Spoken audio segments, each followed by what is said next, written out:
Happy birthday. Well, thank you very much. Happy birthday, April 4th, Roger Suzannon's birthday. Yeah. Way to go. Glad to be on early with you. All right, nice to see you, and happy birthday. All right, let's start off with some good news. The American eclipse is still looking good for Monday. So a little bit of high clouds starting to filter into both model runs. You can see they're both exactly the same. So we should be under partly to mostly sunny skies for the American eclipse. But for right now, let's backtrack here. First alert for this morning, rain and snow showers will continue. There could be an additional slight accumulation in parts of northwest Connecticut. We're not looking at too much.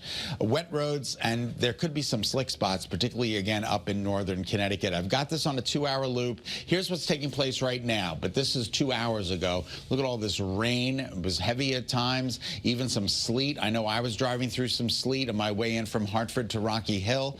It wasn't a fun ride this morning, so just keep that in mind. There could be some slick spots out there. Coastal flood warning. This is for the time of high tide, which comes between about 7 o'clock and 9 o'clock this morning.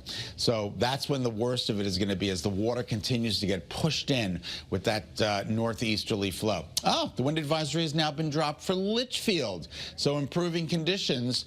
There's still a wind advisory in effect for Hartford, Holland, and Wyndham, but those winds are coming down, which is good news. And there's still that winter weather advisory in effect for northern Litchfield County. You might see an additional little bit of accumulation, but for the most part, we're doing okay out there. Let's take a look at futurecast in terms of our wind gusts. You'll notice by this afternoon, they start to relax, really come down significantly.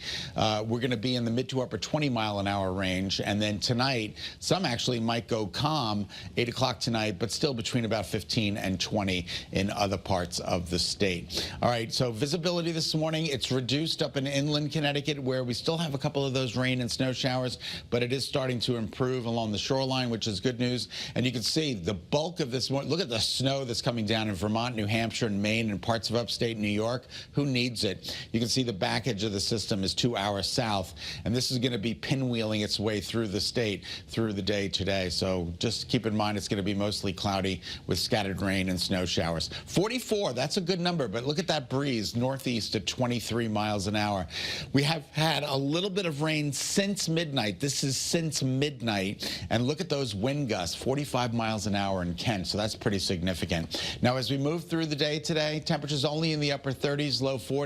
Morning rain and snow showers, giving way to mostly cloudy skies. Tomorrow, I think we're going to see partly to mostly cloudy skies with isolated showers possible as the temperatures start to rise. Saturday, mostly cloudy and 50, and then Sunday, 57 degrees with partly to mostly sunny skies. And then again for the great American eclipse. Next week looks pretty good, dry with temperatures in the low 60s, so that's something to look forward to. We're going to get rid of this ugly weather for a little while, and that is excellent. Get it out of here. What'd you get Roger for his birthday? You know, our presents at 4 a.m. Our presents or our presents? Okay, very good.